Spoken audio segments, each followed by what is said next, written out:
If The Last Dance did anything besides reintroducing Michael Jordan's greatness to the world, it reminded everyone that the NBA in the 1990s was truly a golden age, which is something remarkable considering post-Magic and Bird, two of the league's marquee franchises weren't anywhere near the top of the mountain. Sanders at 6'6", giving away 3 inches to Bird, who's trying to post him off through the foul.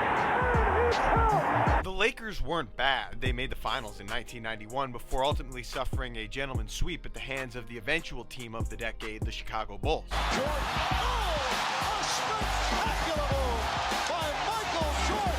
Showtime did bounce back, however, by trading for Kobe Bryant and uniting him with Shaquille O'Neal, which created the foundation of a team that would win 3 straight titles. It also helped convincing Phil Jackson to come to LA once he left Chicago. The Boston Celtics, meanwhile, were just bad. Boston Garden is now closed. When they weren't losing games, they were losing the draft lottery. The organization's best on-court moment during the decade didn't even occur in a real game. But why spend time focusing on the inadequacies of those 10 years when there is so much excellence to discuss?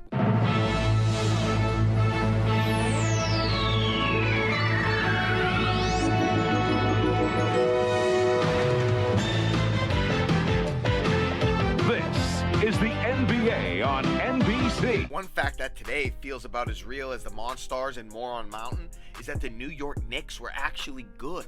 Here's Starks. John Starks with the ball.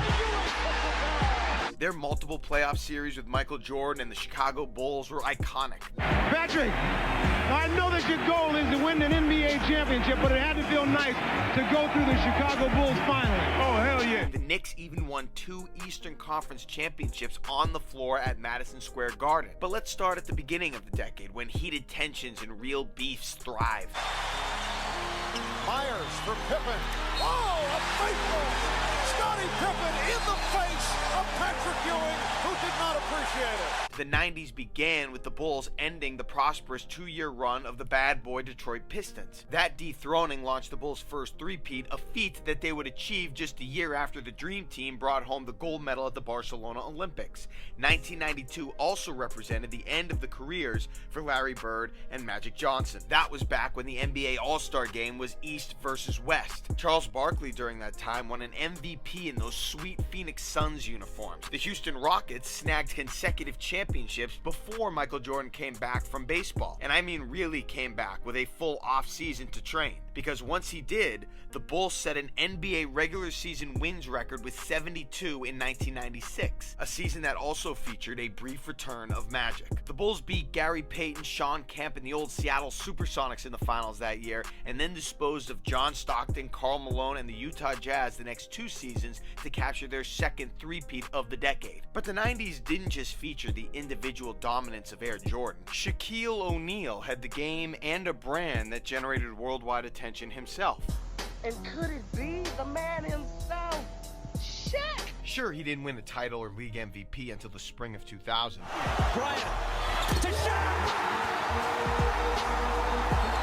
But he took the Magic to an NBA Finals. He had a playoff series win over Jordan and the Bulls. He was the MVP of the gold medal winning Dream Team 2 at the 96 Olympics, and he possessed the dunk package that was almost as captivating as MJ's, all alongside his original running mate, Penny Hardaway. The Shaq Attack sneaker line from Reebok back in those days also happened to be fire. But forget about the shoe deals and the commercials or the video games from those years. Do you remember the 1-2 punch the Charlotte Hornets had? Or Reggie Miller scoring 8 points in 9 seconds in front of Spike Lee at MSG? Harper's on Miller.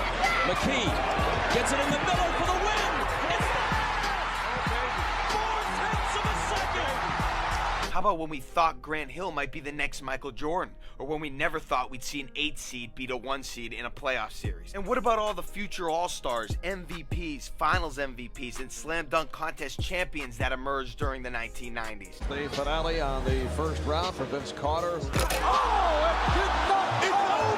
It's also worth noting that in the 90s, stars actually participated in the dunk contest. Oh, and if you thought that the 2003 NBA draft was loaded, go review who was picked in 1996, a class that featured first overall pick Allen Iverson. How